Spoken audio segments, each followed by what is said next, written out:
ভালো আছো? আমিও খুব ভালো আছি। দ্য কম্পাস ব্লগে তোমাদেরকে অনেক অনেক ওয়েলকাম ও ভালোবাসা। চলো মেলা যাচ্ছি, জয়দেব মেলা। ব্লগটা দেখতে থাকো, আশা করি ভালো লাগবে। চলো যাচ্ছি রাস্তাতে, মেলা মেলা যাচ্ছিলাম, জয়দেব মেলা।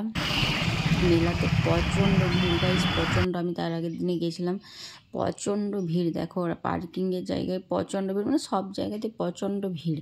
কি আর বলবো, মানে বীরভূমের শ্রেষ্ঠ মেলা হলো জয়দেব মেলা। জয়দেব, পদ্মাবতী আর শ্রীকৃষ্ণর মন্দির। চলো তোমাদেরকে দেখাবো, একটুকু পরেই দেখাচ্ছি। চলো তোমাদেরকে সঙ্গে একটু গল্প করি জয়দেব পদ্মাবতী। জয়দেব পদ্মাবতী তো কোনো বাচ্চা ছিল না, তো জয়দেব আর পদ্মাবতী, জয়দেব শ্লোক লিখতেন।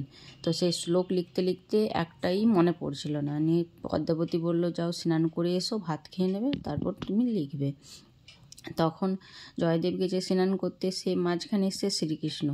নিয়ে শ্রীকৃষ্ণ এসে বলছে, পদ্মাবতী ভাত দাও। তখন জয়দেব বলছে, তখন বলছে, পদ্মাবতী বলছে যে, তুমি এত জলদি চলে এলে স্নান করে? না, হ্যাঁ চলে এলাম জলদি। ভাত দিয়েছে, ভাত খেয়ে শুয়ে পড়েছে। তা করতে জয়দেব এসছে, তখন এক গাছ, মানে ও জয়দেব খেয়েছে, নিয়ে পদ্মাবতী খেতে যাচ্ছে ভাত। তখন জয়দেব চলে এসেছে, নিয়ে জয়দেব এসে বলছে, পদ্মাবতী তুমি তো ভাত খেয়ে নিলে আমার আগে। না, বলছে আমি তো এইমাত্র আপনাকে ভাত দিলাম খেতে।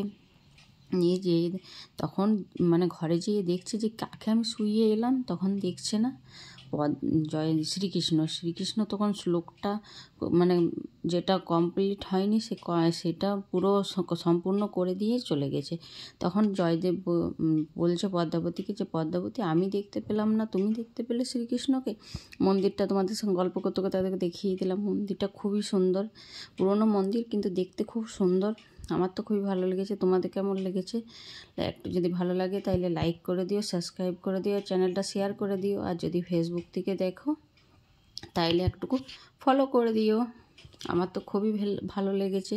মানে মেলাটা ভীষণ বড় গাইস, ভীষণ বড় মেলা। কি আর বলবো, মানে আর ভিড়, প্রচণ্ড ভিড়, প্রচণ্ড। কি আর বলবো, প্রচণ্ড ভিড়। আমি এরকম ভিড় কখনো দেখিনি, এই প্রথমবার দেখলাম। চলো